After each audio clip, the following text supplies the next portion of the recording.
Hello, everybody. Welcome to today's topic. I'm going to be talking close subject of mine that is very close to the Moore's law. And I've made a previous video, and the link is in the description box. So you should, if you don't know what I'm talking about, you can go have a look and begin from there. And before we get into this video, first of all, this video is going to be a pretty long video, and it's going to discuss everything in details. But first, have a look at this clip. Have you looked at my website? The link is given inside the video's description box. Most of us are familiar with Moore's law.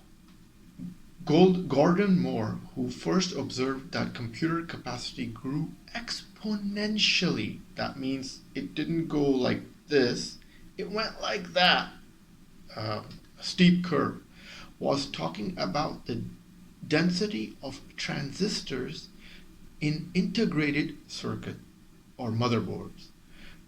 But others have later reformulated the law to refer to the growth of processing power compared to the cost. So a correlation with the processing power and how much it costs. How many calculations per second a computer chip can perform to every 100 US dollars. That makes the law robust to changes in technology, extending it backwards to before the invention of the integrated circuit and possibly forwards into the future, when new technologies may replace the current silicon-based chip. Now we must understand that silicon computer chips are nearing the limit of their processing capacity. What does that mean? You can only make a microchip that efficient and production quality wise that it can only perform in a certain way in that much amount. You can't make it overperform. There's a capacity limit for every production. I'll give you an easier example. When man invented the automobile, the car takes you from point A to point B in 1950s at a speed of 45 kilometers average, or even less, 35 kilometers. In 2020, in the 1980s, the same model of that car, due to advancement from 1940 to 1980, the car will take you from point A to point B at 70 kilometers an hour. The same can be said in 2022, the same model of that car, due to technology advancements, the car can take you from point A to point B 100 kilometers at an average speed. So after this, in the next 20 years, the cars are not going to get so fast that it's going to take you at 200 kilometers. You see, that's the point. The speed is going to become stagnant, and it's going to stick around 100, 110, and that tops it with safety road requirements and all the issues of driving a car. Now the same thing is happening in microchips now. So back to the topic. Such replacement technologies may soon be needed as we are nearing the end of what we can achieve with silicon chips. The performance of a single processor core increases the slowed down considerable since the turn of the millennium. In the 15 years from 1986 to 2001, the processor performance increased by an average of 52% per year. So every year from 1986, the microchip processing power went 52% exponentially, increasing at a progressive rate. This had slowed down by 2018 to only 3.5%. So it went 52 to only like 3.5. And it's became a virtual standstill. There are several reasons for this slowdown. The most important One is that we are nearing the physical limit of how small a transistor can be made and how density they can be packed in an integrated circuit. This means an end to Denard scaling, another computer law. It's like the Moore's law, the Denard law, or the Denard scaling, which states that the transistors become smaller, their energy requirements also shrink, making the energy need per area roughly consistent even as transistors are packed more densely. If we want to add more transistors to a chip now, it requires both more space and more energy. So basically, I'll give you an example. If you're living in downtown and you're living in a very tall building of 86 floors, so compared to a building that you're living in with a building with 10 floors, there'll be less people density-wise versus the people living in the 86th floor ones, because there'll be more people packed into a square area by meter by foot. So that's how they pack the transistors in a microchip as well. Same can be distinguished from that example. We can instead increase the clock speed of our computers, the pace at which calculations are performed by transistors, above a certain pace. However, energy needs and hence heat output start to rise rapidly as the clock speed increased.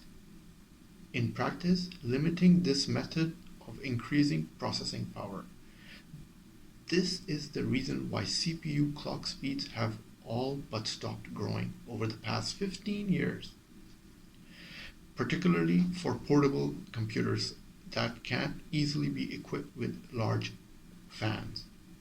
Most laptops today don't even have fans because their hard disks have been replaced by SSDs, cards, greatly reducing the overall energy needs and hence heat output. But increasing their clock speed or packing more cores into the CPU will increase their heat output. This would make it very uncomfortable to have your laptop in your lap or hold your smartphone in your hand. You'll burn out. The still impressive advances of computer capacity in the past 15 years are mainly due to packing more cores into processor. 15 years ago, typical personal computers had just one core. Now we have dual core, quad core, or octa-core CPUs.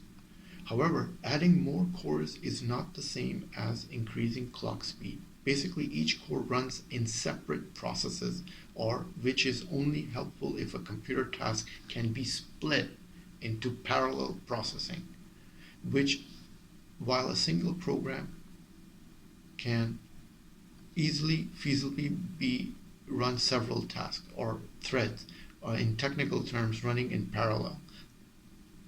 Threads will often have to wait for the results from other threads, reducing efficiency. This reduction in efficiency naturally increases with the number of threads running in parallel, which means that doubling the number of cores with its energy input and heat output will not double the effective capacity of a computer, except the very specialized tasks in graphics. Graphics processing units, or GPUs, do indeed run a lot of tasks in parallel, updating different parts of your screen simultaneously. But once you reach the best resolution, HD 4000 or 8K, you cease to get any further gains from running more tasks in parallel. However, supercomputers have achieved faster growth rates than personal computers, because in supercomputers you have more space of hardware expansion. With personal computers, there's a limit. You can't keep adding stuff and expecting to double your production. Currently, the top calculating capacity of supercomputers is growing by about 40% per year, corresponding to 1,000 times the capacity in 20 years. That's exponential. Less than a decade ago, however, this growth rate was 80% a year, and it took just 11 years to achieve 1,000 times the processing power. This because supercomputers are made by packing a lot of ordinary computer chips together. See, this is what I mean. If you take a personal computer, you can only do so much with it, like industry-wise, making it more faster or graphics quality or by extra hardware added to the personal computer. But it's not the same case with supercomputers. With supercomputers, you have a whole dedicated floor of a department where you can keep constantly adding hardware and make its processing go exponentially on the upward scale.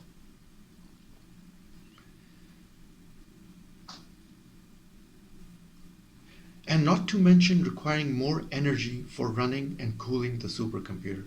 So yeah, you can do a lot with personal computers. Like if you add 2 expansion cards, then where are you going to put the fan and cooling device?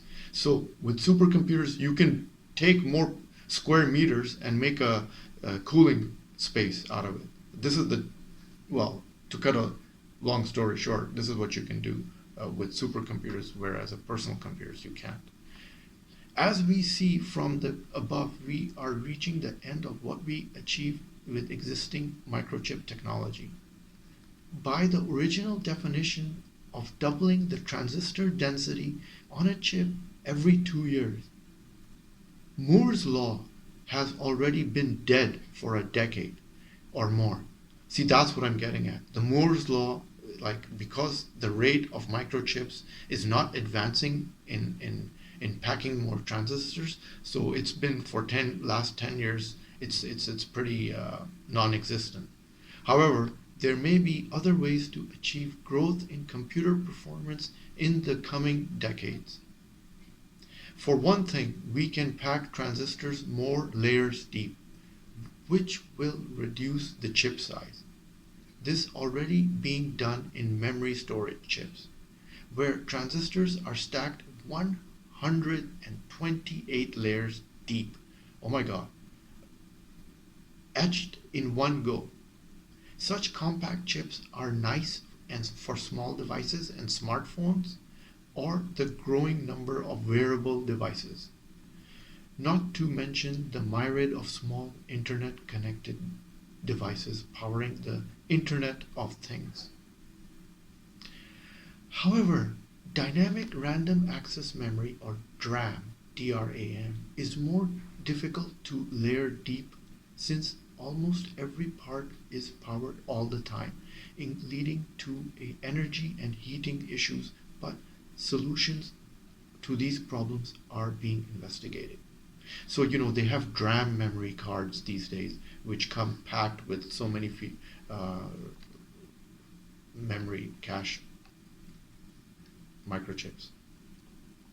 It is possible to use artificial intelligence to design efficient microchip architecture. So what AI is doing, basically, AI is being used to even get more efficiency while they're packing the transistors into a small, dense microchip where they can find space. So where humans can't do that, AI has taken over, and hopefully AI will bring even more efficient results. AI may be able to make better use of extra dimension than by simply layering flat architecture. And AI can make the machine learning to find where optimization is needed and required. So this is a very amazing topic, which is a topic for another day. And AI can make use of machine learning to find optimization is the most required and how to achieve it with evolutionary algorithms. AI can design different solutions and allow them to compete against each other in artificial environment. Then let the best designs mutate and compete again generation after generation. So, this is very crucial because when you go to buy a laptop, I just bought a laptop and it says it has Intel ninth generation uh, CPU. So if I go next year and buy the same model laptop, it will have the 10th generation. So there has been some advances, uh, whether it was done by AI or whether it's done by humans or whether it's done by whoever. The generation, the higher the number, the more advanced the microchip is. This design may be unlike anything a human mind could devise, but will be demonstrably better than earlier design terms and speed, energy, efficiency, and ease of cooling the microchip. Radically new technologies can also increase processing capacity. Supercomputers can run on very little energy with corresponding small heat output. Three-dimensional chip architecture quantum computers still in their infancy can theoretically handle certain types of tasks far more quicker than traditional computers, solving in seconds some problems that the faster ordinary computers couldn't finish in a lifetime of the universe. So yeah, things are getting faster these days. However, both require cooling to extremely low temperatures, which makes them impractical for desktop computers, not to mention portable devices. Others new technologies are theoretically possible, but may be too expensive to be practical.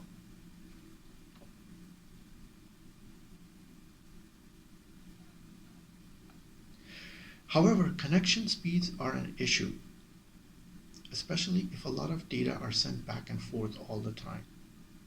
After all, it takes time for a request to travel hundreds of kilometers over the internet than across a few millimeters inside a CPU, an issue that grows importance with rising processing speed.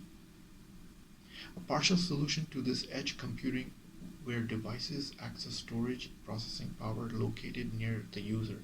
Edge computing devices may handle all the processing and data storage, or they could function of gateway devices that process data before they are sent to the storage. Okay, it's getting into edge computing.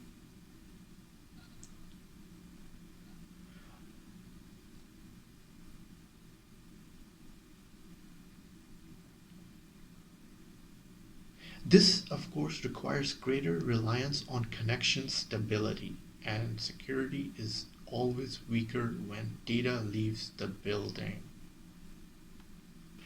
Ultimately, we must ask how much processing power a typical user really needs. Barring the most graphics-heavy computer games, half-decade-old computer today can easily handle most of the things it is required to do. So basically what they're saying is that today's computers have enough computer power or more than enough computer power that the average user really needs, because the computers 10 years ago, the power they have in themselves is sufficient to handle what anybody today requires. But, you know, of course, people buy newer computers, but that doesn't mean that you're going to use that computer as efficiently as maximum to its limit, because the computers 10 years ago, it can do the same thing, but obviously the computers in 2022 are more superior than the decade-old computers, whereas the users don't use as much of the processing power. That's what I'm getting at. In conclusion, in plain words, what this video is talking about is that what the summary of the video is: microchip production has become stagnant, and while in the past one could see 100% double advancement in microchip technology, however, in the last 10 years, the double in advancement of microchip production technology has dropped to a mere 3.5% annually. In holistic view, the microchip technology are still getting better, but in a speed and quality, but overall ratio has dramatically reduced in 2022 when compared to 2010. Well, I hope you learned a couple of things about microchips production and the ending of the Moore's Law. And there is a video on the Moore's Law if you want to see.